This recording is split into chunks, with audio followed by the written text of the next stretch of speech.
Start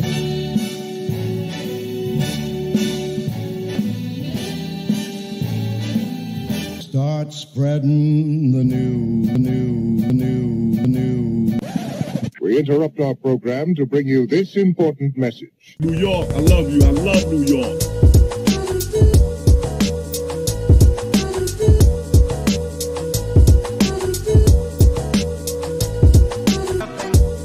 What's going on, people? Welcome to another episode of the Off the Ball podcast with me, your host, Chris LeBron, and we are brought to you by the Off the Ball Network. And on today's show, I got a special guest with me. We're going to talk about all things Detroit Pistons. So I'm really excited for you guys for this show because we're going to have a good one. So on today's show, I got my guy Bryce from Motor City Hoops podcast, one half of that great podcast. Bryce, what's going on, my brother? What's up, Chris? How are you doing, man? I appreciate you having me on. I've been excited about it. I've been juiced all day, ready to do this. So I appreciate you. Yes. I'm excited to get to talk about the Pistons and all that. They're a very intriguing team. Obviously, you know, they got the #1 pick. So I know a lot of Pistons fans are excited. But before we get into all that good stuff, I always like to get to know my guests and all that. So tell me a little bit about yourself. How'd you get into the podcast? How'd you get to talk about the Pistons and all that good stuff? Yeah, I was kind of telling you before we started, I'm kind of a transplant with as far as Pistons. So I grew up in a small town in Kansas, went the JUCO route out of high school, ended up playing Division I basketball at American University, and had good success there individually and as a team. Long story short, one of my teammates is from Michigan, or his wife is from Michigan. He got the chance to start a podcast. He picked the Pistons because he lived in Detroit in the offseason. Vlad Moldavanu, who's my host on Motor City Hoops. And he was like, hey, Bryce, you want to come on and do this with me? And I'm like, yeah, like I want a podcast. I want to talk hoops. I don't care if it's the Pistons or it's the Grizzlies. I don't care who it is. I just want to talk. So in complete transparency, I haven't been a Pistons fan long, but I'm all in on it now, Chris. Absolutely. I love this squad. Yes. All right. So you mentioned the JUCO route, and when people mention the JUCO route, that's near and dear to my heart too, because I went to a JUCO. Now I didn't play ball, but I was trying to become an agent, but I didn't have the grades, initially, so I had to go to JUCO route like the other athletes do. So, and I've talked about, like, I had Rob Robinson. I saw that. Yeah. I had him on, and he mentioned the JUCO route, and obviously Last Chance U, that's JUCO, but he went to a JUCO and all that. And I've had a lot of the draft guys that I had on last year went that JUCO route. So talk to me about JUCO life, because I always get giddy when people talk about it, because I know what it is, because I've dealt with the kid, like helping other student athletes who went to big time schools, Syracuse, North Carolina. I've dealt with those kids who went to Florida, big time schools, and now they're in this little, we're in a 3-floor building, and life isn't so hot no more. The facility, the facility isn't, a bus trip away right there down the block. You have to travel on the subway and the bus, and you go into a Ricky Dink, facility. So talk to me about JUCO life, because I like I said, I always get giddy when people talk about, the JUCO route. So I had a coach who told me once that every Division I player should have to play JUCO first to appreciate everything you get Division I. And I was fortunate enough that I went that route. So, like, we're traveling up and back the day of the game. We're eating McDonald's on the way home, maybe pizza. Like, we might have got Golden Corral. I don't know if they have Golden Corrals in New York or not. We do. Okay. We got Golden Corral one time, and that's because we beat the rival, and our coach was so excited. I'm pretty sure he didn't have money to pay for it. We just got to do it because we pulled off the big win. But I watched that Last Chance U, and here's what's funny, Chris, is watching Last Chance U, I would text some of my former JUCO teammates, and I would say, that guy reminds me of our teammate. That guy reminds me of our teammate. That guy reminds me of me.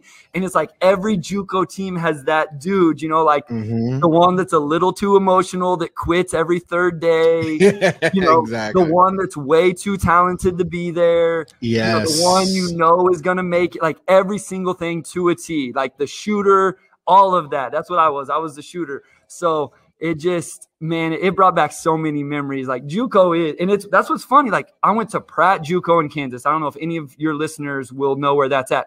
Small town, like not even a Walmart, nothing, couple stoplights. So kids come in there and they're like, where the heck did my coach send me? Yeah. And like you said, like there's always like they have Joe Hampton, right? There's so like I had a Joe Hampton in my school, like 6'9" kid, and he could do everything, but he's always quitting. And I would hear the stories, and I'd be like, "Yo, bro, like you trying to get out, right? Like stop." And you would hear like, and I'm helping you. Like I would help him out, like figure things out, and it's JUCO. And like you said, I think every person, I wish they all can experience that because it humbles you. It does. It humbles you, and he can either defeat you, and your whole journey is going to get just destroyed, or you use that as motivation. Like, hey, like, all right, this is awful. I need to get back. I need to focus, and on my 1 or 2 years, I'm going to be in JUCO and get out, so I can get back on my the path that I thought I was going to take, and get to where I need to be. It makes you grow up like as a person and as a player. And that's what coming out of high school, for me, it wasn't the grades. I wasn't getting recruited D1 out of high school. I came from a little high school. I didn't know what AAU was, so I wasn't getting the exposure. And honestly, I hadn't played against the competition to know whether I was good enough yet. So I went there, and these dudes were more athletic than me, quicker than me, stronger than me.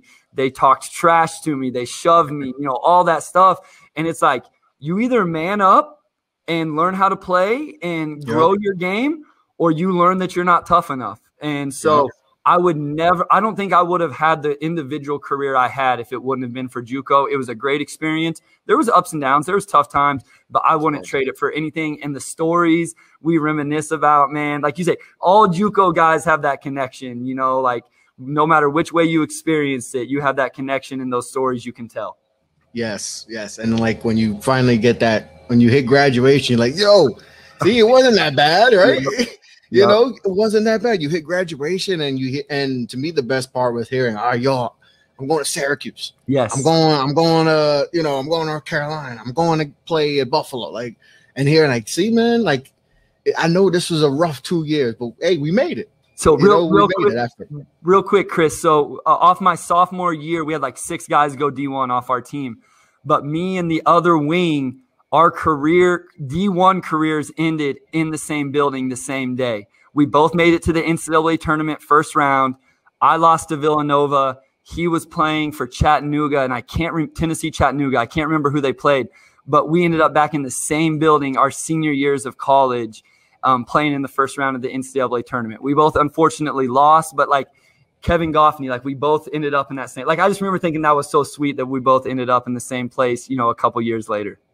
That's a beautiful. So all right, your JUCO, JUCO's done. So now you go into an American, right? You said you go to American University. Just talk to me about that, because now that you just got me intrigued about your whole story. Now we're gonna get to the Piston stuff, people. We're gonna get to the Piston stuff, but this has got me more good. But talk to me about that now. Yeah. Now, like you mentioned, JUCO life not the best. Yep. Now you're going to American. Now you're playing D1. Now you're playing at a big school. So talk to me about that transition now. So my recruiting visit to American was the first time I'd ever flown on a plane before. So I was a 20-year-old, never flown on a plane, had never really left the Midwest. I'm going to D.C. I end up choosing American. I'm completely out of my comfort zone. The first couple months was bad, honestly, Chris. Like I was trying to find myself. And there was my goal. I knew I was never going to NBA. So my goal was always D1. So when I got the D1, there was a little bit where I relaxed, and I look back and I hate myself for it, because I'm like, for a few months I relaxed. I didn't continue to grind, because I felt like I was a grinder my whole life. Like I just worked. I was a gym rat. And so, but I finally figured it out. I guess I'll plug myself here. We beat Maryland right before Christmas. I dropped 20, and my season kind of took off from there. And then unfortunately I tore my ACL in the conference semifinal tournament game. So 2 games, 1 game before the conference championship tournament, which we end up winning. First time my school ever goes to the NCAA tournament, and I tore my ACL in the game before. We went on to play Tennessee. We lost, and my coach, Coach Jeff Jones, he's at Old Dominion now, he put me in the game at the end of the game just so I could step on the floor, just in case I never came back and we didn't play in it the next year, man. Like it meant so much. That's beautiful. It was so special. Long story short, surgery, rehab, tore it again, surgery, rehab, tore it again. Bryce. My knee hurts just listen to that. Oh, I played that's the awful. second half of my senior year with a torn ACL. I would play like 8-10 minutes a game off the bench. I wasn't the same player, obviously. I was starting as a junior. We made it back to the tournament, like I said, and then we ended up losing to Villanova. And by that time, my knee was wrecked enough. My career was over. So, wow. I mean, that's super unfortunate. I mean, dude, twice, man, twice. Yeah. That's, I've sprained my MCL, and I know that hurts, but yeah. I mean, the rehab alone. I mean, yeah. I'm sure that was just, and then seeing your team go through it, and like first time in the tournament, doing all these great things, get Villanova and all that. Which Villanova team was that? They went to the Final Four. They went to the Final Four. So it would have been 09. So Scotty Reynolds, Dante Cunningham. Okay, Dante Cunningham. So they went to the Final Four that year. So. Yeah, I mean, oh man, the injury part. I mean, that's tough to end your career like that. But you still, the journey. You still had a great, that journey. Like you said, JUCO, it either make you or break you. Yes. And you fought through it, and you were able to get to the D1 and all that, and then damn injuries. Oh, injuries. See, I hate injuries. You know what? Man. Here's what I tell people. Like, I look back, I have zero regrets about what I did. Like. Yes, are there days I think if I never got hurt, would I be playing in Europe right now? Would I be doing the same thing Vlad, my host, is doing, who's had a 10-year career? Maybe, but like I grew so much. And one of the things I'm most proud of is how I fought through those injuries and through my rehab. And I was dedicated in commitment 4 or 5 hours a day rehabbing. And I still came back and helped my team. Like I wasn't this huge impact, but I came back. Those dudes are my brothers. Like, we right now, like I could open my phone, I'll have 20 text messages from our group chat. We're talking about the name, image, likeness ruling. So like that's like those guys are my brothers. We all graduated together, and the last thing I wanted to do was not graduate and be with them. So I never questioned it for a second. Like it was. That's beautiful. Yeah, it is what it is, man. I'll never change it. That's beautiful, man. That's a beautiful thing, man. You were able to like that brotherhood, right? Everyone, and I always. All the guys I've talked that played at that level, Division I or wherever, they always talk about that brotherhood at the end, so at least you had them on and you made the tournament. You were part of a, history for your school and all that. So that's an awesome thing. So like you just mentioned, and then we're going to get to the Pistons stuff, right? Sure, but the name, image, likeness thing, and you just mentioned that. What's your thoughts on that? Because obviously this is a historic day in college sports because, we know the NCAA, they make, I mean, there's a lot of commas that they make, right? And, it's been a huge thing. The NBA had to make a G League, they had their own G League Ignite team, where now, kids can stay domestically because the only way for kids who did not want to pursue that to go to college, because obviously we have the one and done rule, was to go overseas, whether they play in the NBL in Australia or play in China or wherever, they play. So now, they have the G League, and I felt like that was kind of like the, hey, NCAA, you better get going because, you're missing out on a lot of talent, right? Jalen Green, Kuminga, Isaiah Todd, and Deshaun Nix, they all went, and then we got some guys for coming up this year. So what's your thoughts on it finally coming through? Wow, and we just saw a bunch of guys. They got logos, they got deals already. So what's your thoughts on this historic day, that we got this going? I'm in support of the name, image, likeness. Like I think that's completely fair. I think these guys. I do think it opens up some things that could be problematic. Of course, as with everything, people were already taking advantage of the rules, though. Exactly. Sometimes I joke. I wish I would have been good enough to have been offered, $50,000 to come to school there, something like that. But I just wasn't good. I didn't shoot it well enough. Yep. But I think guys should be able to, guys and girls, we've seen gymnasts. I think I heard a report that there's a gymnast somewhere that's going to strike a huge deal, with this thing. So every athlete, male, female, whatever sport it is, I think it's awesome they're able to make money off of this. I just think we're going to have to live through some tough situations because now all of a sudden some kids are going to get a whole lot of money and they may not always make the right decisions. There might be some boosters or agents who take advantage of these kids. Of course. And so there's always bad with the good, but overall, I think it's a good decision. And I'm glad these kids can do it. Like they're putting in a lot of work to become who they are. So why shouldn't they profit a little bit off of it? Yeah, just a little. We're not talking about, hey, they got to sign 7-figure deals, just a little bit. I mean, you know, that the amateur thing gets thrown around, right? They're amateurs and all that kind of this, but it's like you guys profit off these amateurs, quote unquote. Like you're selling jerseys, they may not have the name on the back, but we all know that that's a Zion jersey, or that's a, you know, that's a Ben Simmons jersey, that's a, you know, Dwight, whoever it is jersey. You know, we know who it is, and people are coming to go to games to see Zion. And like I remember the president.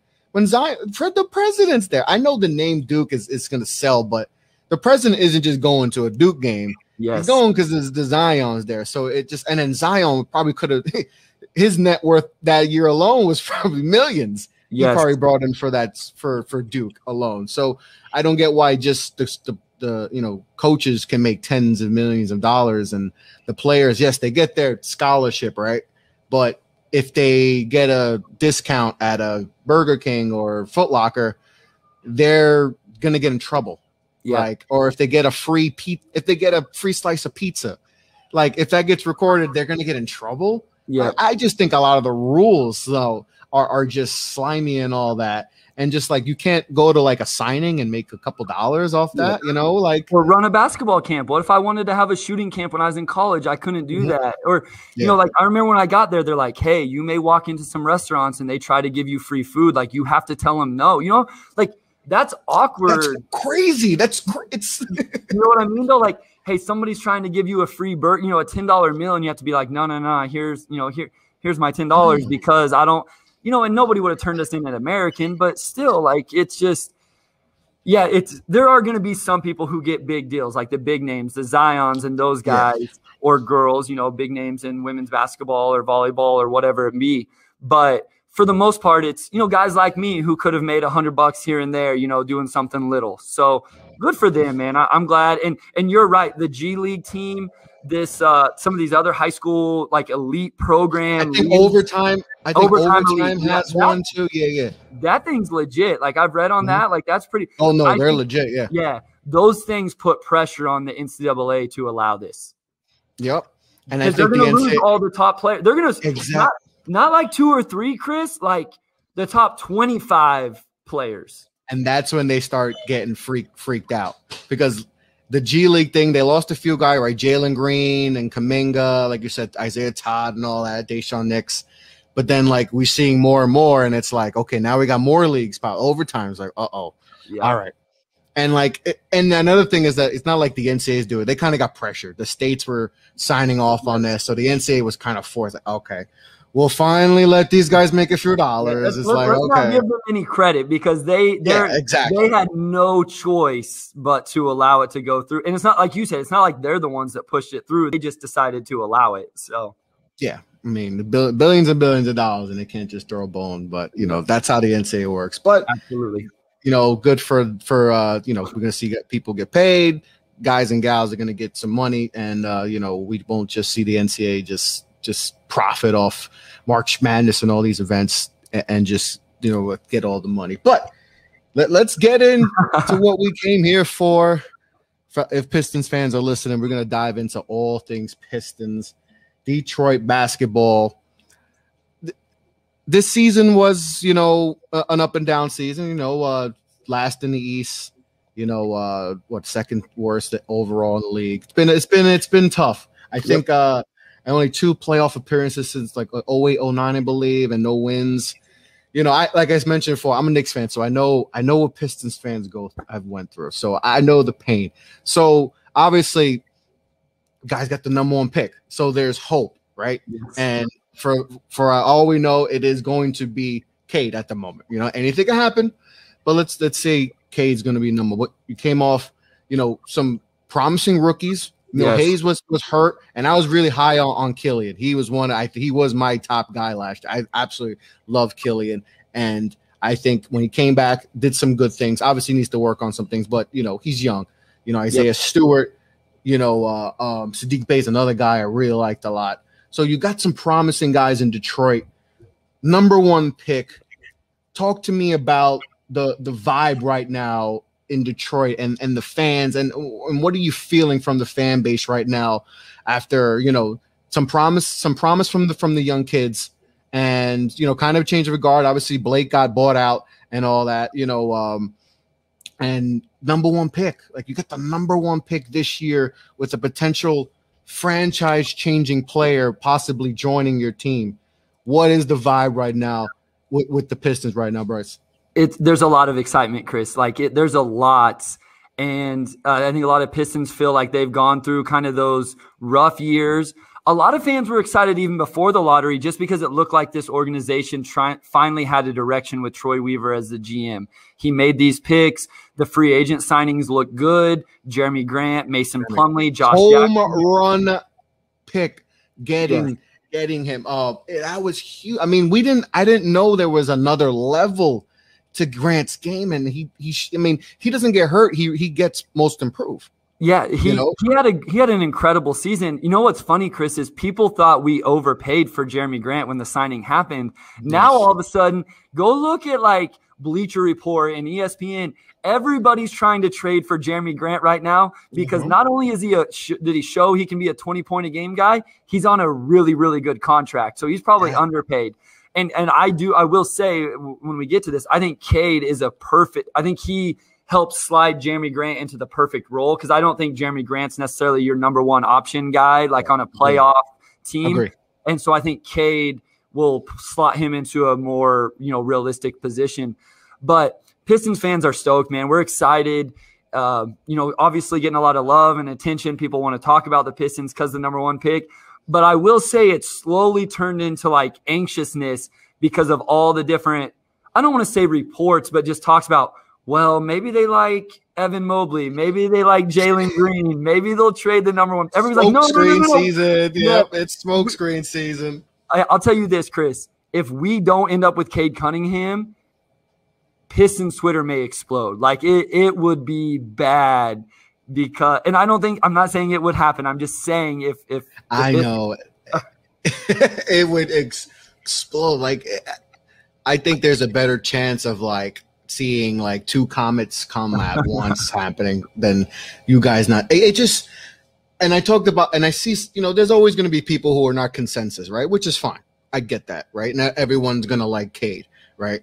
But it just would, I can't see them not taking him. Like, why would you try to try to outthink it too much, right? Sometimes you see a lot of people try to just outthink and think, okay, no, this can't be true. He can't just, maybe it's someone else. It's like, no, you take, if he doesn't work out, I don't think you'll get slander. Like, if he doesn't work out, no one, like, obviously people are going to be like, oh, how could you do that? Because, it's going to be 2020, vision, people are going to think, in the past, in the future, but it's like, no, like, this was the #1 player for 2 years. Like, he was the #1 pick I heard about him being #1 pick 2 years ago when he's on Mount Verdi, so it's like, take him, and you have to do everything possible to make sure you put the right guys around them to succeed. And, and this wouldn't be a reason not to take him, but if you wanted, you can even argue that he's not a fit. Like, to me, I'm not saying he's a perfect fit, but he's really close. Now, in all honesty, Jalen Green is the perfect fit for this roster. And that is not me by any means saying that we should trade out of the #1 and draft Jalen Green. I'm just saying that his play style and what he can do or project to be would be a perfect fit.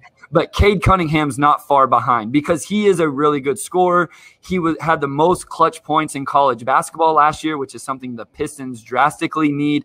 And he can play off the ball. Him and Killian Hayes can play together. That's Pistons' biggest worry. Or Pistons fans, I'm like, no. They can play together. You can stagger their minutes. And then defensively, you go 6'5", 6'8", at the guard spots. Like, come on. Like, you're going to switch. And you're going to be long. That could be a really good defensive backcourt. Like, yes, and then Bay and Grant are long. And then whoever we have at the 5, whether Stewart ends up being a starter or whoever it is, like, he's a good fit. Troy Weaver won't overthink this. Cade Cunningham's going to be a Piston, and he's going to be really good. Yeah, you don't overthink it. You don't even take calls. It just doesn't make – you just do it, and you make it work. Like you said, it's not the most perfect fit, but you can't pass up on him. No. You can't pass up on Cade. You make it work. And like you said, he could play off – he's a 6'8". He may be getting bigger. He could be 6'10" for all we know in a few years. Like, 7-foot wingspan. Like, you can't teach. Like, he's special. And what I love about Cade is like, all right, so he goes to Oklahoma State, right? They have all the issues going. They may not be, NCAA bound, right? And he knew that, and he could have easily said, okay, you know what? I'm going to go to the G League because the G League, I'm just going to go to G League and I'll just go. He could have done that and no one would have batted an eye. But he said, you know what? I'm sticking with my commitment to Oklahoma State and I'm going to rock with it. So, and everyone thought, okay, maybe this is like a Ben Simmons situation where he's just going to go to a team that's not great, right? And, that team didn't make the tournament and all that. Yeah. They were not good. This team, he put, he made this team look good. Yes. In a Big 12 that was stacked. You got Baylor, Texas Tech, Texas, Kansas. It may have been the best conference in college basketball, and he was doing things in the Big 12. So to me, and the leadership, always, just being a great leader, everything to do with his teammates, he just seemed engaged and all that. To me, is what would make me want him even more. Yeah, because he went for that. He didn't back out and try to do the G League. He's like, no, sticking with Oak State, and we're going to do this. We're going to try. And hey, he made the best of it. He was unselfish. You watch. The biggest knock when you would watch a broadcast is I feel like every game they would put up. He didn't shoot the ball very much in the first half. He would get his teammates involved, and in the second half, you just knew he was going to try to take over. And maybe sometimes you wish he would have tried to take over more in the first half because they would build deficits or not have as big a lead as they could. But CJ Marchesani is a guy I follow on Twitter. I don't know if you see him, but he does the gravity and spacing metrics. I don't mean to say this about Oklahoma State, but their gravity and spacing metrics were horrendous for Cade Cunningham. And I'm not trying to knock any of his teammates. I promise I'm not, because I know how hard it is to get to that level. But they didn't have the guys around him that spaced the floor that allowed him to go to work. There's still frames. You can find him on Twitter, clips on Twitter. He's getting like triple teamed, and he's still missing a knockdown jumper or step back jumper. And people look at his assist to turnover ratio. Well, there's not a lot to assist. There's two sides of assist, Chris. Like someone has to make it on the other end as well. Exactly. And whenever when you're the dude dominating the ball all the time, sometimes you're going to turn the ball over a little bit because you're going to make some mistakes or get into traffic or whatever. So those things don't worry me at all. Yeah. And we all know the college game is completely different than when he's going to go into the, and listen, like you mentioned, wasn't playing with a lot of potential pros on his team. He goes to the league, he's playing with pros and all that. He's going to be passing to the guys, who are going to make those assists, So I'm not worried. I wasn't worried about it because I felt like he got nitpicked a lot. I felt like people wanted to nitpick him because he was the consensus #1 player. Yes. And people were looking for things to just be like, you know what? I don't think that's going to translate to the league. And it's like, no, you have to understand the situation. One question for you, because I don't do a bunch of dive into the draft. I rely on, I tell people I stay in my lane. So I listen to the guys that do it but just listening to you, I know you've done some and talked to me. Do you worry about his lack of elite athleticism at all? No, I don't worry about that. I just think that him being 6'8", 6'9", that length and all that. I think if he was shorter, maybe you could worry about that. But I'm not tremendously worried. And not that I'm going to compare it, but we see Luka. Yes, kind of the same. He's not an athlete, right? And that's what people harped on Luka, and I think that's changed how people evaluate now because it's an athletic league, right? Everyone's an athlete and all that, but we saw Luka kind of change the way people are going to evaluate players now because that was why people didn't like Luka because he's not an athlete. Well, he's kind of changed how we're going to look at because it's Cade and him are kind of similar as far as styles and all that. So I think Luka changed the game as far as where you're not so much worried about the super, and even James Harden's not a super I think the skill. Yes, Cade has all the skill, and I think at the end of the day, basketball is about skill. Cade has all the skills, and we could, and just watching him, I feel like okay, I think he could be a good perimeter shooter, right? That's gonna come. He's still a kid. I think we forget that too. These are 18, 19-year-olds. We're criticizing 18, and always. That's why another thing I just don't like. We forget that they can get better. Yeah. Guys get better. Julius Randle is 26 years old and just had a breakout season. Guys could get better. So like just what we see now, it may not what we see, in a few years. So we could see, let the guys develop, like you said, and then we, so let's not kill them, but they can't do this, they can't go to their left. They can't shoot, perimeter. It's like, no, once they get to the NBA level, they're working with, professionals, then, but that's why it's so hard to project. Yes. It's so hard to be like, oh, who's going to be the best in 5 years? It's like, well, who's going where? Yep. And I think that's the big thing. We're trying to evaluate all these players. It's like, we don't know where they're going. So that's a big reason why that's a big way of figuring out how to, who's going to be good in 5 years and up, And we're not privy to know, or at least I'm not, like the work ethic of some of these guys. Cause I think you disagree if you think I'm wrong here, but I would say there's different levels of commitment to working on their individual games. I'm not saying any of these guys don't do it to some extent, but I would say like Kobe, you read stories about Kobe, his work ethic was different than other guys, And so, exactly. If that plays a huge part in it as well. And not even that, like some guys just have an ability to, take in this information, take in this coaching and apply it better than other guys as well. So like you say, whenever they get to the league, they have time. This is their only job. They're not going to class or doing anything else. Who knows how they can develop their games? Yeah, and everyone's development rate is at a different level, right? I think we see Luka and like, oh, why can't everyone be like Luka right away and just be a stud? But we forget that he was overseas. Yes. He's been a pro since he was freaking 2 years old. Yep. He's been in the pro system since he was a baby. So it's different. Everyone, and I saw a lot of Killian Hayes. People were like, oh, he's a bum. I'm like, guys, like. He's coming from overseas too. All right, so we forget about that aspect. Like now he's coming to a country. I know he's got American ties, but he was playing overseas. Now he's got to figure out. It's a different game and all that. So we could take. And then he has the injuries and all that. I'm like, oh, people are like, oh, he's not going to be good. Blah blah blah. It's like, he's going. Like, give him time. Can we give him more than a few games and be like, oh, he's not going to be good? And I'm sure you heard that constantly with the young guys. And especially with Sadiq Bey and Isaiah Stewart and all these guys. So, be patient. And we have to be patient. I know this is basketball can be very impatient. We see coaches get fired after 1 year, rookies get traded after 1 year and all that, but patience is a virtue.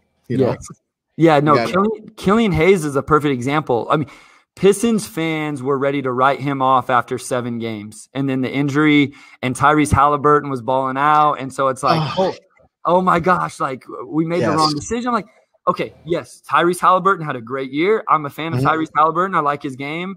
But like it's not the wrong decision yet. Like it may be. It still may end up proving to be the wrong decision, but we don't know that yet. Exactly. And Killian Hayes, here's what I would say about Killian Hayes, especially in the 30 games to finish the year, 20 or 30, whatever it was.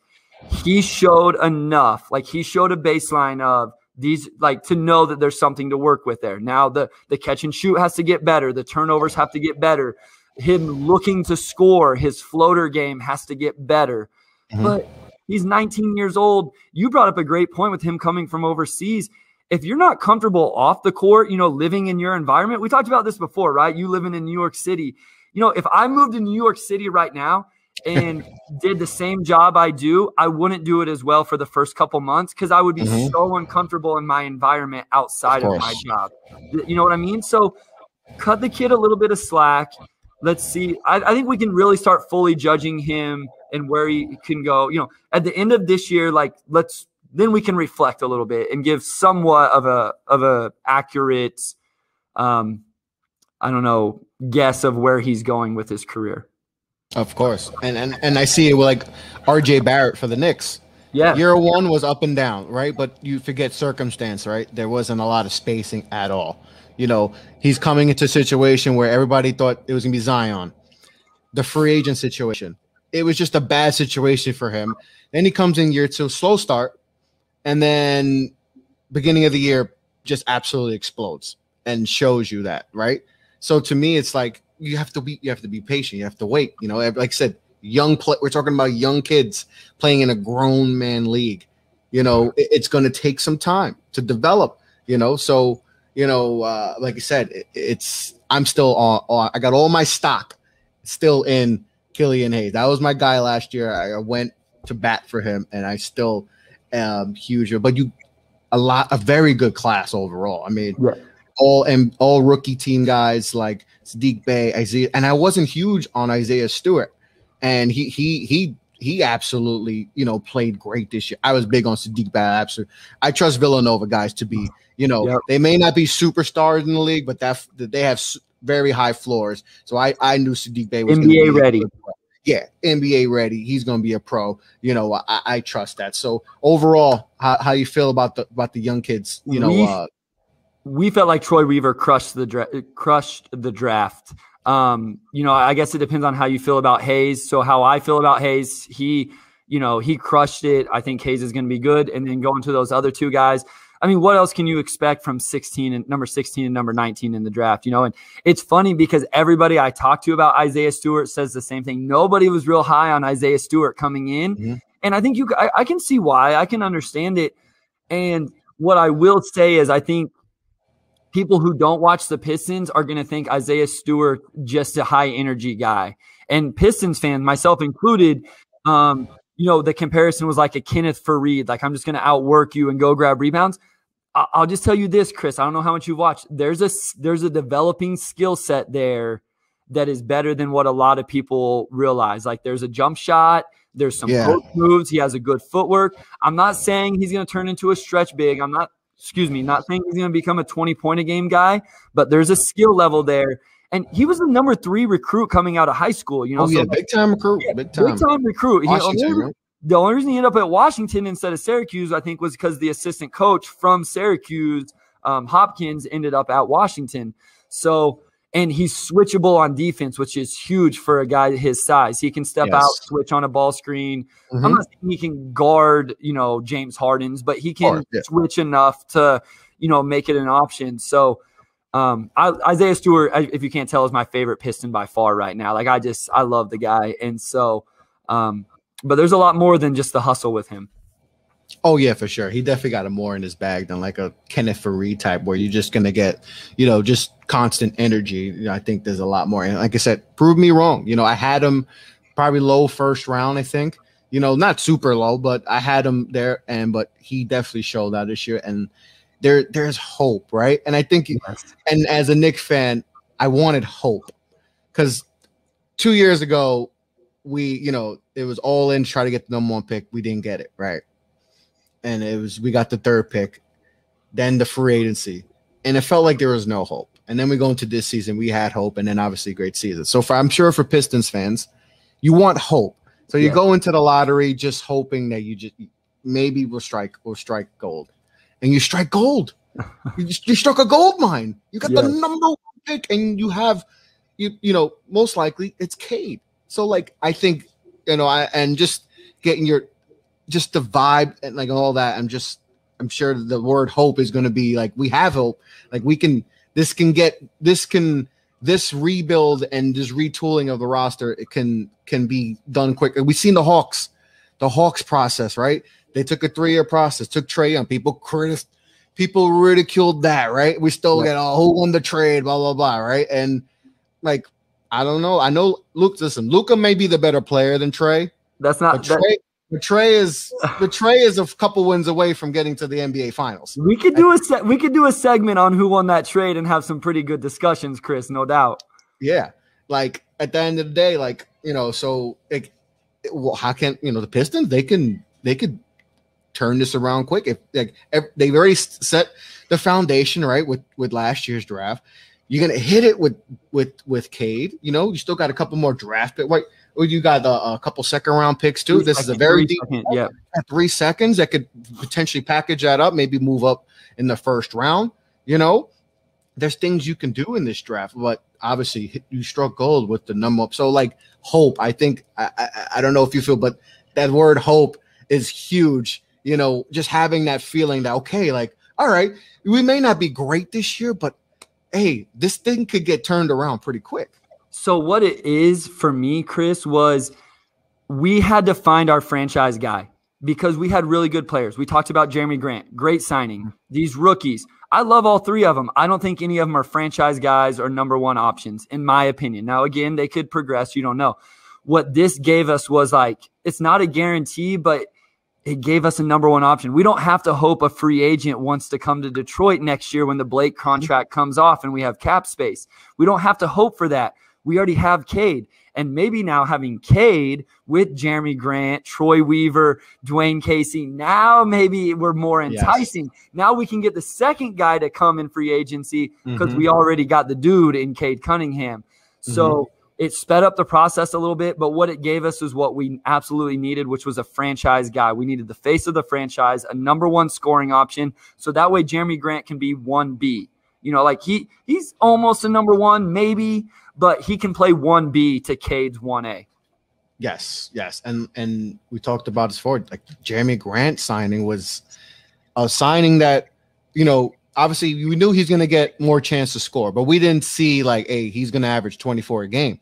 Like I thought people would be like, all right, he'll get to maybe 20, 19, because we didn't see a lot, you know, in Denver and all that to be like, okay, he's going to take that massive leap from 12 points a game to 24, like double his points almost. You know, we didn't see that, and then he does that, you know. So I mean, that's a great, and you know, now maybe a potential trade piece possibly if you want to do that. Like now you know, and like you mentioned before, like, you know, that's a pretty reasonable contract now. I think it was what, 4 for 72 around that range, three for 60. So it's 20. 3 for 60.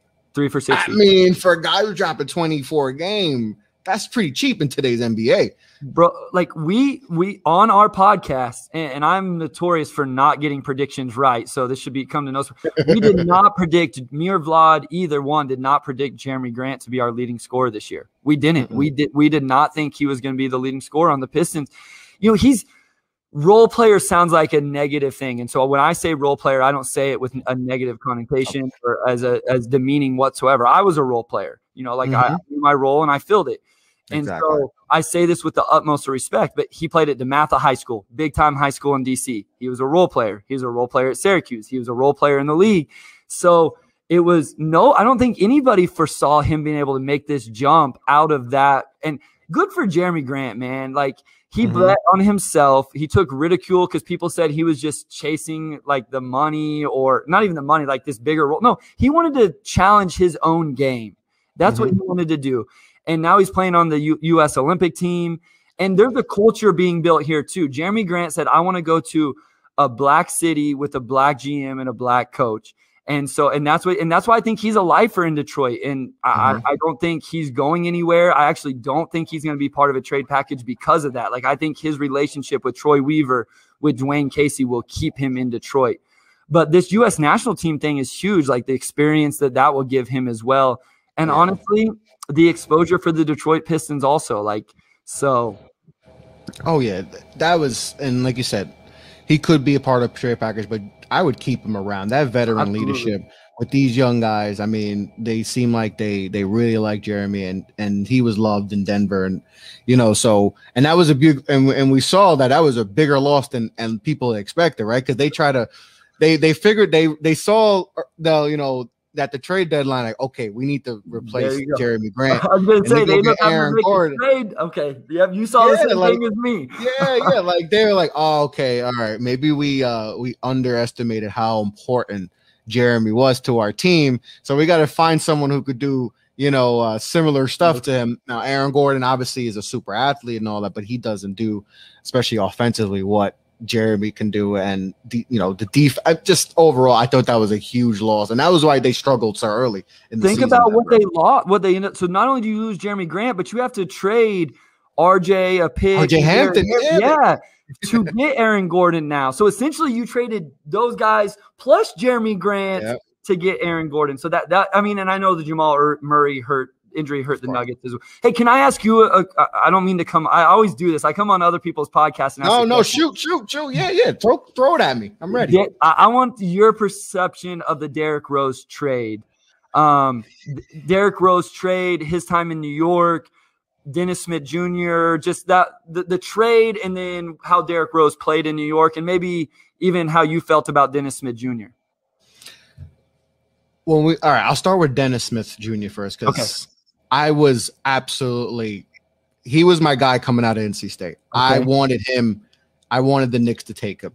Okay. That was my guy. Like everyone talks about Donovan Mitchell and all that. First of all, nobody knew about Donovan Mitchell coming out of there. So when people say, "Oh, we passed up on Donovan Mitchell," you didn't even know who Donovan Mitchell was. Like, I remember my friend did bring him up, and I was like, "Nah, I like Dennis Smith Jr. though." But it's like, if we take Don, it's cool, but I like Dennis Jr.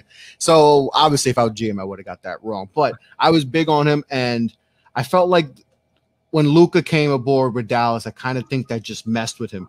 And then he got to New York. Started off when he got here, he was okay. I think he was around like 15-5. And then the next season, it just wasn't there for him, and the confidence and all that. And I think he just lost all his confidence, and then he wasn't playing at all. The injuries, I know, family, issue, tragedies and all that. And I just think we needed to make a move. And then Derrick Rose, obviously people were scared because of the first go around with Derrick.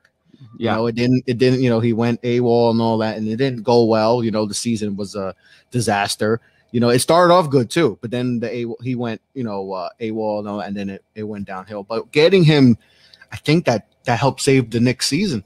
I think he was essentially, Randall being our best scorer, he was our second best scorer.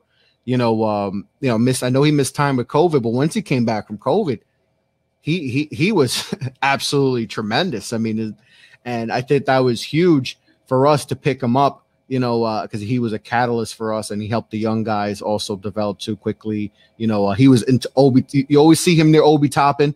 Toppin had an up and down rookie year, but he was always with Obi, telling him, you always see him talking to Obi, telling him what in this. So that trade, I think, I wasn't crazy about, because the Knicks season was weird. I didn't know which Knicks team we were getting. I didn't know if we were just like, all right, are we going to be a playoff team, or, are we going to stick with the young? I wasn't sure. So when we got Derrick, I was still like, okay, I'm not sure what direction we're going. I know Tibbs and him are at the hip, but I wasn't sure. And then, they started winning games, and he was a big part of that. And he took us. He played great in the play. I mean, he might have been the most consistent player in the playoffs. I was going to say, I thought he was your best. And this is no knock on Julius Randle, because I love Julius Randle. I love him. And I actually did a breakdown of Julius Randle in those playoffs games. And like the Hawks defense was just geared towards stopping him. And, it was hard for finding where. Yeah. I thought Derrick was the best offensive player in that series for the Knicks, though. Oh, yeah. And I think the best thing about Derrick, we all know the Derrick Rose we saw coming out of college, coming out of Memphis, and the dunks and the athleticism and all that, and winning the MVP, the youngest MVP ever at 21, 22. And then obviously the injuries, right? We talk about injuries, but his ability to know that, skill, right? We talked about skill before, understanding that you are a very skilled basketball player. Use that. Yes, you're not going to be able to dunk on people the way you used to. You can't use your athleticism the way you used to, but you are a skilled basketball player who can get to the basket and is very crafty. And I feel like these last few years, in Minnesota, when he got to Minnesota and he got to Detroit and then with New York, he's finally figured out, okay, I can't do what I used to do, but I can still, be a good player and use my skill, my ball handling and all that, and be able to drive to the basket, be creative with both my left and my right. And I think that's been the biggest thing for Derrick Rose. But the trade, obviously, it worked out for the Knicks. It'll be interesting to see if they bring him back. I hope they do, because I think that's very valuable. I heard you talk about it a little bit on the last podcast, and so I wasn't sure if you thought they would be bringing him back, what Knicks fans thought about that. But I think he's great for you. I think what I felt like with Derrick Rose during this year with the Pistons was he's very comfortable at this point in his career with who he is, and he wants to help the organization he's a part of. He wants to help the young guys. He's created that game, that he's reinvented himself, I guess, if you want to say it.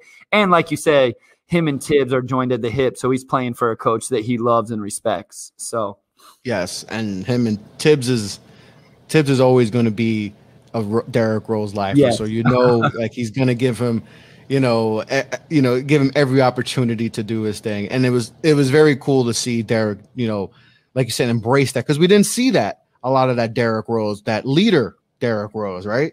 It felt like he was trying to figure out himself and how to get back to being superstar Derrick Rose. And it just feels like the last few years he finally, okay, I'm not that guy no more, but you know what? I could still contribute in other ways and help the young guys get better and be that leader. And that's something you see him being very vocal, especially with the Knicks, with the young guys quickly and all that, because I think he sees a little quickly in him. Yeah. Where, you know, so to me, that was great to see. And in the trade, it worked out. You know, I hope the best for Dennis Smith Jr. I still root for him. I hope, you know, I don't know if you guys are going to bring him back or not. That's you know, he probably won't be back and all that, but, you know, I still root for him because, you know, that was one of my guys. And you know, he's been through a lot. So you want to see those guys succeed. He did have some success when he first got traded to Detroit. No, he looked, yeah, he looked good. I was very intrigued by Dennis Smith Jr. I like his game.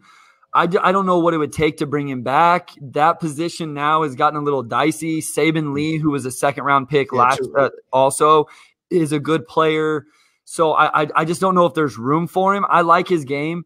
What I love most about that trade, and that's what I tell people, you know, sometimes Knicks fans come at Pistons fans and say, oh, you guys got fleeced. And I'm like, you know what? We probably did.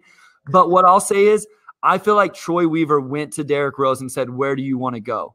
And Derrick Rose said New York, and Troy Weaver made it happen. And if that's what I tell myself, and if that's how it went down, then I'm all for it. Do right by Derrick Rose, do right by these guys, and at some point down the road, it'll come back with good karma. So I think it worked out for everybody. We got a second-round pick. Like you say, maybe we end up using that one to get us back into the first round. So I thought it was good for everybody. So. Oh, yeah. And I think Derrick Rose probably, you know, wanted to redeem his New York run because – it didn't go the way, you know, it was expected. You know, I know, you know, leaving the Bulls and all that was probably affected him a lot because, you know, he's from Chicago. He was supposed to be, you know, the guy that, you know, everyone forget about Michael Jordan, right? It was supposed to be Derrick Rose, MVP. He was supposed to take down the Miami Heat, you know, the Heatles and all that. And the injuries stopped that. And then, you know, to see him get traded, you know, I don't know if you saw the documentary he had where they show him get traded. Oh, yeah, it's crazy. They show him, he breaks down, he gets real emotional. They find it's a whole documentary. I think it's called Pooh. Yeah, it's called Pooh.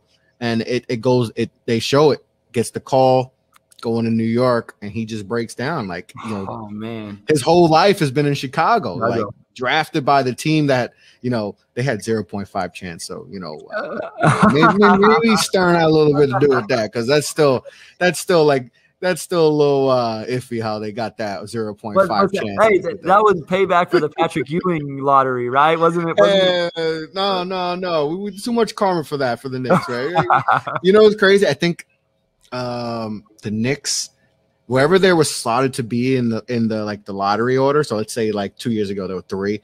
They've always gone above. So if they were projected to get the number 1 pick 2 years ago with Zion, they get 3. So I think for like the last, I forgot how many years, but it's been like a nice amount of years, like 10 plus years every year since they've been in the lottery, they've always gone over that projection. Like, so that was Pistons fans the Pistons had never moved up in the lottery. This was the first time ever in the lottery that Pistons have moved up. See, so you know how we feel, Pistons fans. You know, you think you're gonna get a high pick, and then you end up with the 8th pick, and you're like, oh crap. I mean, people had stopped talking about Cunningham, Mobley, and Green. They're like, all right, who are we taking at 6? Because we're gonna fall at 6. They're like, you know, James Bouknight's being talked about a lot. You know, Scotty Barnes. You know, so that we had resigned ourselves. I didn't. I was like, we're gonna get number 1. I think that's a better way to think. I like you think opposite. Think you're gonna get the worst pick. I think that's what Knicks fans we did wrong was we had Zion. You know, we photoshopped Zion. We had him billboards, and they're like, okay, y'all doing all this. See what we're gonna do to y'all. We're gonna give you the 3rd pick. You know, so. You know, we got to be better with that. But, you know, Pistons fans know how Knicks fans feel. So that's, you know, it's good. But what's your thoughts about the offseason? What do you think they should do this also as far as free agents? How do they attack this? How do they attack this offseason to make sure they go into next season with, you know, going in good shape? So two of my biggest, like there's a couple guys to resign. We have to make decisions on. Dennis Smith Jr. is one. I hate to say it. I don't think he's coming back. I agree. We're probably going to end up cutting Corey Joseph. His contract's not fully guaranteed. I wouldn't mind keeping him around as a vet presence, like you talked about. He actually played well in his time. I'm not sure what will happen there. Frank Jackson and Hami Diallo are the 2 guys I really want to see come back. Diallo's right here in Queens. Right, okay. I like his game a lot, man. I like him a lot. I really like Hami. And, you know, he was in Oklahoma City where Troy Weaver was before Detroit. So I can't imagine he traded for Hami and then isn't going to keep him around. So I'm a huge Frank Jackson fan. not a huge name for people. He scored the ball really well. I see not like 6th man of the year potential by any means, but like a 12 to 14 point a game guy off the bench. Like just come in and get you buckets. That's my opinion of him. We'll see. He's still a young guy. I want to see him come back, nail the draft, and then I honestly would be fine if we don't sign any free agents. We don't have a whole lot of cap space anyway, Chris. I want to roll with this young core with Cade. The one thing is I'd like to see us trade up into the back end of the first round, which you talked about. I think this draft from 6 to 25 is so like jumbled. Don't you feel like there's great value in the 20s? Like right? Like yes. Okay. That's why I'm so happy the Knicks got 19 and 21. Yeah, like, oh yeah, those are big time picks. Yeah, those are perfect. And I just did a mock draft with Mavs draft, and I took I think who I took Isaiah Jackson from Kentucky. That's my guy. Because to me, you know, with Mitchell Robinson, we don't know if he's gonna come back, but even we still need that center position. He can, like you said, a guy who can you know, good in pick and rolls on defense, can cover both. You know, very flexible. You know, very versatile on that aspect. And then I took Sharif Cooper. Okay, you know, I like Sharif. I think he's under the radar. Yeah, like Sharif, you know, I think that would be a perfect, but like that value in that range where you can get yourself, you know, one of these guys who may have not had a great season or still, you know, maybe super raw, and you could develop him into, and the way the Pistons have done, they developed some good guys. So you add, you know, that to get that back, and I think that's what the Pistons will likely do. Just put in my GM hat. That's what I would do, was probably package all those second round picks, try to get in the back end of that first round, and you can get yourself a nice player. Yeah, Sharif. So Cooper was he got a late start at Auburn, right? Because of some sort of eligibility. Yeah. The eligibility stuff, he started late. Yeah. Because that was one of my ex-teammates. He's a high school coach up in Jersey City, and he talked about Sharif Cooper a lot, and we like kept waiting for him to play. And I think that's what happened. I think he got a late start, but there's a lot of guys. You know who you guys talked about him yesterday? I like Gerard Butler from Baylor. I really like. I know he has the medical issue. Right? So that's the thing that I hope doesn't drop him, where he doesn't get drafted, and I hope he gets a clean bill of health. And because to me, he's a top 20 player. Yeah. You know, and like Nathan loved him. You know, when we talked about him a few weeks ago on the show, he loves Jared Butler. I mean, this is the player. This is the, you know, MVP of the tournament, NCAA tournament. So like he has a lot of value as, you know, at the guard position. So I just hope the health issues are just, you know, they get passed and he's good to go, because it would really suck to see him, you know, not get drafted or get drafted late second round because of all this. And you know, so hopefully he's got a clean bill of health. There's just so many names. Like one of those guys is going to drop into the 20s, you know, whoever it is, you know, like, you know, we don't know who teams like and those types of things. So I just feel like there's a guy like your range, that 19, 20, 21, 20. I don't know what would it take to get to there. Even if we had to package a player, I don't know who it would be. It would be hard to see somebody go, but I would really like to get back in just because I think the value is so great. Yeah. I mean, that, like I said, that range is prime to get some good players. And like I said, I'm happy the Knicks got it, but you know, it'd be cool to have the number 1 pick. It would have been cool. It's not bad to hear everybody talk about Cade Cunningham and just love and swoon over Cade Cunningham. Be like, yeah, he's gonna be a Detroit Piston. So I mean, that's cool, because we've heard about Cade for years. Like he's not at Zion level, because we feel like we've known Zion since he was like 9. You know, yeah. But it's like he's been on the radar, Cade. Like he's been like, hey, this guy gonna be it. This guy's gonna be it. And usually we hear that, you're like, okay, it's high school. You know, you could dominate high school, but then you get closer and then you watch some of his stuff at Mount Verdi. You're like, okay, all right, but we got to. All right, I need to see you when you played at college or you played in G League. All right, goes to college, okay. I'm like, oh, I see it. Oh, and then like he's 6'8", 6'9", and he can shoot. He's 7 foot. He could shoot. Like people are like, oh, he's like Ben Simmons. Like no, he could shoot.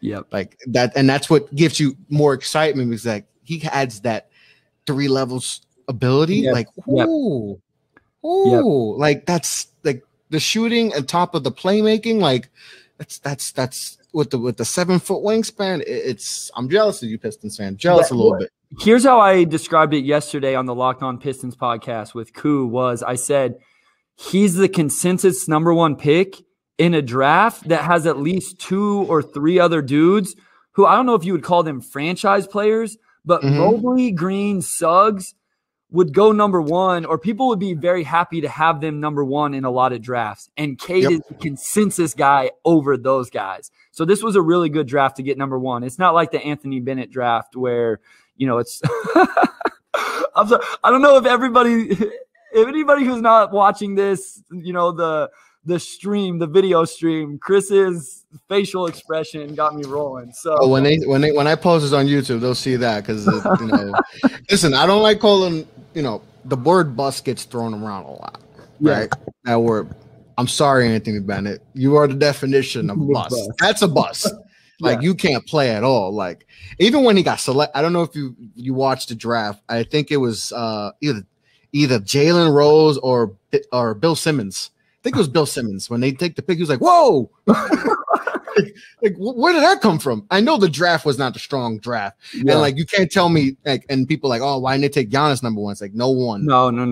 Absolutely, no one knew. Like I remember having back call. He's like, "Nah, nobody knew, so nobody could play that card." Like, they should take Giannis. Nobody knew Giannis. He was playing at like a YMCA league in Greece. Yeah. Like that's the level of competition he was playing at. Yeah. And that so like no one knew Giannis, and he wasn't like jacked like he is right now either. You see they just put a picture out yesterday, and you see the picture of his rookie year, and look at him now. He was a baby, like literally baby face, like long, slanky kid. You're like, oh, like, how do you? No one said, you know what? That's a 2-time MVP right there, and a defensive player of the year, and a guy who can lead his team to a potential championship. Nobody saw that. I don't want to hear anyone say that, And honest, like, great news coming out yesterday because when I saw Chris, whenever I saw that, I was on a podcast. The guy's closing out the show. Like, hey, do your plugs and all that. And I was like, I look at my screen to my right because of how my setup is. I have the game on to my right, looking at the screen. I'm like, okay, I'm about to do my little plug-in. Looking to my right, and I see him fall. Like, oh God, he got hurt. And the guy's doing his clothes. I was like, oh, I'm sorry, he got hurt. He's out. Like he's hurt really bad. I was like, I don't know, like he's hurt. I was freaking out. I was like, I'm sorry to mess up your ending, but this is big. Like he may have blew on his knee because it looked bad. Now I told somebody, I said, obviously, as I outlined earlier, I have some experience, and I would have bet a lot of money, Chris, that an ACL was gone. So that whenever it came out, no structural damage. I was like, holy cow! Like he dodged a bullet there for sure. Because, and I love it. I don't care whether he ends up playing in the playoffs or not. Like to be quite honest, the fact we don't miss out on next year of Giannis and the Bucks is great for him. It's great for the Bucks. It's great for the NBA. Exactly. Like seeing, I don't care. If you don't like another team, you don't like the Bucks, you hate the Bucks, whatever it is, you don't want to see guys get hurt. When Derrick Rose got hurt, I was devastated. When Cade got hurt, that was awful. Paul George when he broke his leg for the Olympics. You don't want when Kawhi Leonard not being a part of the conference finals. Like we would have loved to have seen a healthy Kawhi, against the Suns. We didn't get to see that. Guys getting hurt is the worst. It's awful. Yep. It is the worst. It just sucks. And just I don't know if he's going to be available for the rest of the series. That's up in the air. With the way that injury was, I mean, I'd be surprised, but just at least it's not ACL because then that just ruins next season. For him and the Bucks, and we don't want to see that. We want to see everyone healthy. I can't stand the Nets, but I want to see KD healthy. Yeah, I want to see Kyrie healthy. I'm the same way. I'm actually not a huge Bucks fan. Like I respect Giannis's game. I really do. I appreciate his greatness, but aesthetically, it's not what I enjoy watching as a basketball fan. Agreed. Does that make sense? Yes, so, I agree 100%. I'm not a huge fan of Giannis, but I want to see the best players play. And I'm the same way. I don't necessarily love the Nets. I don't love James Harden's style of play. I appreciate it. But I definitely don't want to see him hurt or Kyrie or anybody else. So no, and I wanted the Nets to be healthy because I can't talk trash if it's just KD because he was by himself. But if it was all three of them and they lose, then I could talk trash. You definitely don't like Brooklyn, man. Like I was just thinking for me because of the super team, but man, we got two teams in New York, bro. Yeah. Like I got two teams. Like I'm a Giants fan, I got to do with Jets fans. I'm a Yankees fan, obviously. I got to do with Mets. We got two teams. That's the thing about New York City is different. I know LA probably does it the same, but New York City, everything's so close too. Like the Barclays Center is not too far away from the Garden. Like everything's close. So like dealing with that and the Nets fans coming out of nowhere, but I didn't get on them this time. I'm like, all right, I got KD and that was it. Harden was 30%, but next year I'm coming at you. Healthy, I'm coming at y'all. No excuses next year. The Garden, man. I've been there once and I didn't get to see a Knicks game, but man, it's one of those places literally where like it just you walk in and there's like you're in awe just because it's the Garden. You know what I mean? Mm-hmm. So I went on a recruiting visit to Seton Hall, and Seton Hall was playing their game at the Garden. Yeah. And so we got to sit and watch the game, and it just was like, man, Madison Square Garden, like it just those places are special. That aura. Yes. I know I'm biased because I'm a Knicks fan, but when I tell people about the Garden, like that is special, and that's why I think it is the best arena in basketball, not because I'm a fan, because I truly believe. I've been to a bunch of other arenas. The atmosphere, and I haven't been to a Knicks playoff game yet. I didn't get to go this year because of all the COVID stuff. I wasn't ready for that. But if they go next year, I'm in there.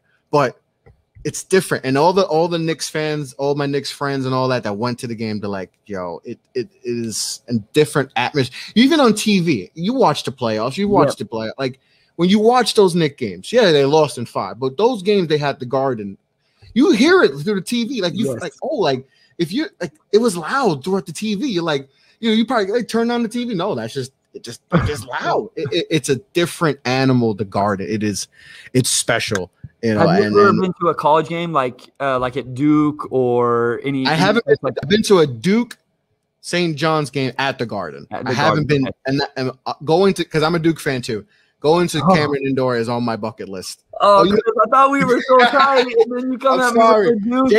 Jay Will was my guy growing up. Jay Will was my guy. So once I saw Jay Will play, I was like, all right, that's my team. Because New York, we don't have like college sports is not huge in New York. So like people are like, oh, why weren't you a St. John's? I was like, St. John's wasn't popping.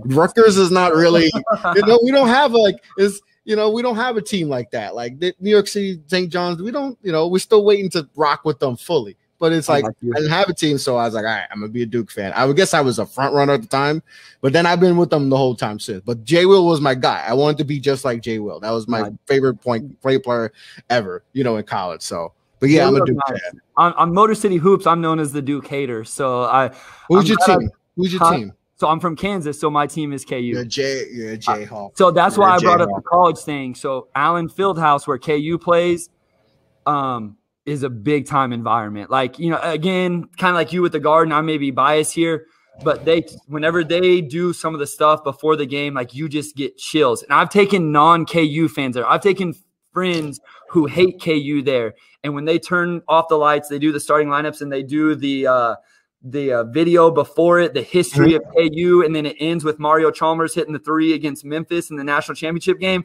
and the place goes bananas. Like it gives you chills. And so, I mean, I'm sure it's the same type of thing as Madison Square Garden at a Knicks game and everything else. But that's why I asked, because I would assume Duke is the same way. Yeah, that's on my bucket. I just want to go to, like you said, either Kansas, even North Carolina. Even like Kansas and North Carolina. Better get to a Duke game this year while Cade's still there. Yeah, I mean, but tickets I'm gonna have to give up a kidney or something to get to a game. And you gotta it's like a special list and all that, and you gotta stay outside. Like Cameron Craig is like, oh yeah, those college kids got way too much time camping out for 3 days to get into the game. I got kids, man. I can't do all that. I can't do all that. I was younger, I used to wait outside for GameStop to be like GTA. Maybe if I was younger, I'd be like, all right, let's just camp out and go to the game. But I can't do it no more. Got kids. I'm too tired. I'll fall asleep. I'll mess up. I'll miss my line, and then I'll do something like that. Real life problems. I got you, Chris. yeah. So wild like that, but it's crazy that K's, Coach K's gone. It's turning. We're gonna see a different era of college basketball. new generation. You're gonna see a lot of play. Like, I feel like we're gonna see in the NBA too. It feels like we're getting this too, where we're seeing players, get head coaching jobs and all that. I feel like that's gonna be the new wave in both NBA and in college. And the players in the NBA, Chris, like that's what one of the narratives I didn't like was like when LeBron and Steph didn't really make it too far in the playoffs. Like, oh, what's the storyline's going to be? I was like, the storylines will write themselves. There's a new wave of young superstars, and I know injuries have kind of taken the headlines, but Devin Booker, Trae Young, those guys have taken, like, let's appreciate those guys. I'm not saying let's forget about LeBron. Steph Curry is my second favorite player of all time. I don't want people to forget about him, but it's okay if we start to appreciate these other guys as well. Yes, like this is, and everyone talks about like, what's going to happen when LeBron's gone, when it's like, going to be fine. Yeah. We may not have that face. Right, because everyone wants Zion to maybe be the face or Luka to be the face. That's okay if we don't have a face. We got a bunch of guys now. That are going to take that reins, and we got a bunch of guys coming up in the pipelines. Like Cade, we got Cade coming in, Jalen, and then we got guys, even younger coming up. Imani Bates, Bomero, a Duke. We got a bunch, and there's probably younger guys we can't even think about right now that are coming through the pipeline. Basketball is going to be fine with LeBron. They may not have that Kang, but they might not have the Kang of basketball, but they're going to have a bunch of other guys that are going to be able to take that ring. And it may be even more fun to watch if all these dudes parody. A lot of parody. If they're going at each other for that crown instead of just always knowing who it is, it makes for great discussion. It makes for great TV, great games. Like you said it perfectly. NBA is going to be just fine. They're going to be a fine. The parody. We got to this year. The most parody we have the Suns in the NBA Finals. They were in the lottery last year. They've been in the lottery the last whatever years, and they're in the NBA Finals. We have the Hawks and Bucks. That the Hawks. If the Hawks make it, they were in the lottery last year. Like the franchise was in disarray a few years ago. People were like, "Oh, why did they drafted Luka?" Yeah, like they drafted Luka and they traded him. Why would they do that?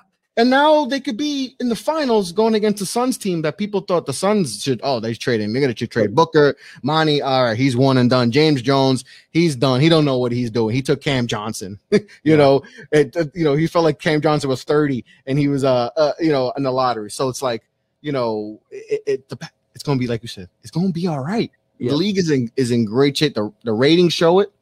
Everything's showing it. This is good for basketball parity. We're getting more team. Isn't that what people wanted all the time? Like, weren't we tired of the Warriors and the Cavs or whoever LeBron was playing for, and the other one or two teams that maybe had a chance? We have parity, multiple. Like, we went into the this year like, oh my God, can the Clippers actually do it? Like, the Suns, are they for Utah? Like the Sixers, like so many teams. That's good. That's good for the basketball. And it's fun to watch during the regular season. It makes everything better and good for CP3. I don't think he needs a championship to justify his career. I don't love that narrative, but I hope he gets it so he can. Because we could shut people up, because that narrative is kind of he hasn't won a championship. He's not a winner. I mean, he took OKC to playoffs. I mean, that's good enough. He's a winner. Chris, he's a winner. Here's what I've thought about this a lot today. If we want to elevate people because, like Michael, because he won 6 championships, that's fine. But let's don't degrade people because they don't discredit guys. Yeah, discredit. Exactly. That's the word. I shouldn't discredit. We can't discredit guys because they haven't. It takes a lot to win a championship, and sometimes there's a little bit of luck. Sometimes the ball bounces the right way. Sometimes the whistle. Sometimes injury helps you win a championships. So there's context around all of them. Let's not discredit guys that don't have them. Exactly right. Hey, like you said, luck. Hey, in like the Toronto Raptors, they're the world champions. Listen, it took KD, Klay Thompson, Gary, but guess what? Nobody cares. They are the world champions. Yep. Right? The first Warriors championship against the Cavs, Kyrie was out. Kevin Love was out. It doesn't matter. They won the championship. So, like, you need a little luck, but hey, don't stop this. We need to stop discrediting, not us, but you know what I'm talking. You see it on Twitter, like, oh, this guy, he ain't nothing because he didn't win a championship. It's like, nah, we stop doing that. And I don't want to hear anybody discredit this championship. If you're gonna want to provide context around this championship, then you better do it every single year, like you just outlined, Chris. Every single year, you better go back. No, it doesn't count because MJ was playing baseball, or it doesn't count because of this or whatever. So, every era, people just discredit that era as like the 90s and all that. Like, and I grew up in the 90s, and it was like people discredit that or they elevate it to a higher standard. It's like, no. Like we every era is different. Magic era is different. Jordan's era is different. Kobe's era is different. LeBron's era is different. This era is different. All different eras. But all right, Bryce. We this has been a tremendous conversation, but we're gonna end it off with trivia. Oh so, no! I hope if I took it long enough, we wouldn't have to do this part. No. I have it ready to go. We're gonna see how you do. 5 questions. All right. We're gonna do 5 questions. All right. All Detroit Pistons related. So let's start it off. All right. Question 1, Bryce. Where were the Detroit Pistons originally located? Fort Wayne, Indiana, Madison, Wisconsin, Lexington, Kentucky, or Grand Rapids, Michigan? Fort Wayne. Fort Wayne is correct. Let's go. 1 for 1. I was just hoping for 1 out of 5, so everything else is house money. You are correct. So you're 1 for 1. All right. 1 for 1. All right. Let's go to question 2. What is the most points the Pistons ever scored in a game? $186, $168, $159, or $173? $159. $159. Is that your final answer? That's my final answer. $186. Dang. What year was that? In 1983 against the Denver Nuggets. A 186 to 1. Oh, see, and they said they didn't score in the 80s. That's 186 to 184. Triple overtime. Ooh. That's still a lot, even for triple overtime, man. That's a lot. That's a lot of points. A lot of points. Isaiah had 47 in that game. Isaiah did? Yeah, Isaiah had 47. All right, 1 for 1. I'm writing that one down because there's a guy on Pistons Twitter that's like a historian, so I want to ask him about that. I get the whole story on it. All right. Which Pistons player is featured in a Super Nintendo game called Combat Basketball? Is it Bill Laimbeer, Isaiah Thomas, Dennis Rodman, or Mark Aguirre? I'm going Laimbeer or Rodman. Let's go Rodman. Rodman, is that your final answer? That's my final answer. Final answer, it is Bill Laimbeer. Bill Laimbeer. The futuristic video game took place in 2031. What console was it on? Like what? Super Nintendo. Oh, you said Super Nintendo. Okay. All right. Yeah. Super Nintendo. All right. 1 for 3. Let's try to end it on a good one. Let's get 2 in a row. All right, Bryce? Yeah, I got you. All right. Which Piston was the first recipient of the NBA Sportsmanship Award? Was it Joe Dumars? Was it Dennis Rodman, Allen Houston, or Grant Hill? I want to say Grant Hill, but I feel like maybe Dumars won it before him. No, I'm gonna say Grant Hill. Grant Hill. Final answer? Final answer. Joe Dumars. Ah! At least you didn't say Dennis Rodman. Yeah. At least you didn't say Dennis Rodman. My initial reaction was Dumars, and I overthought it. I'd be an awful GM, Chris. That's all right. Let's finish off strong. Final 1. 5 would be 40%. I'd take it. There you go. Hey, if you shoot 40%, I mean that's good, right? 3 points, 40%. Yeah, hey, you get $80 million in today's NBA. All right, final one, Bryce. Who did the Pistons defeat to win their first NBA championship? Lakers, Spurs, Blazers, or the Rockets? Lakers. Ding, ding, ding, ding. You got it. See, you ended off on a high note. There we go. You threw me a softball. I threw your bone. On a high note. I appreciate it. But man, Bryce, my brother, this was fun, man. Appreciate you being on the show. Absolutely, man. I had a blast, man. Like for real, we could go all day. I hope we didn't go too long. I know this is perfect. This is perfect, man. Awesome. I had a blast, like talking Pistons, but just the general basketball stuff, man. I could have done it all night. So I appreciate you. Hopefully we can do it again. Hopefully we can get you on Motor City Hoops or something. Oh man, I would definitely love that. Like you said, this was a lot of fun. Appreciate you coming on and on the Off the Ball podcast. This was a lot of fun, Bryce. But before we sign off, brother, tell the people where they can find you and all that good stuff. Plug in anything you want. Yeah, so just Motor City Hoops on Twitter, Motor City Hoops on Facebook. Go check out the podcast. And we're actually on Dash Radio as well, late night, overnight on Mondays. So we're part of that Dash Radio, that Nothing But Net Radio family. So just check us out at Motor City Hoops. And again, Chris, thank you so much. I love your podcast, love what you're doing, and I appreciate you letting me be a part of it for an episode. Yes, man. Appreciate you coming on. We're part of that Nothing But Net Radio family on Dash Radio. You know, that's been a blessing. You know, I got to do the 2K stuff for them too. So they're great people over there. So and obviously, you know, they got your show on that. So they love great content. So you know, I've been listening to your stuff recently, and really, even though it's Pistons, and still love the content. Love the you and Vlad, you know, they do great. You guys do great stuff. So nothing but success. And like you said, we're definitely going to do this again. Maybe get you both on, talk, once we get closer to the draft and all that, and Cade maybe is officially, I see he's photoshopped officially. Yeah, I've seen that a lot. I've seen some good photoshops. Some really good ones. In the old school Detroit stuff, like in the 90s, like Grand Hill Jerk, like those. Oh, like okay, I like it. They looked good in that. But we'll definitely link up again. But Bryce, this has been a blast. Off the Ball podcast. This has been great. This has been a blast. This is so much fun. It's one of the more fun episodes I've gotten done in a while. So, like I said, Bryce, thanks for coming on. Off the Ball podcast. We will have all the shows on every podcast platform, YouTube, all that good stuff. Like I said, shout out to everyone at Off the Ball Network. Also, my guys at Off the Ball Network. But on that note, Chris LeBron, that's Bryce. We're signing off. Everyone be good, be well, be safe, and take care, guys.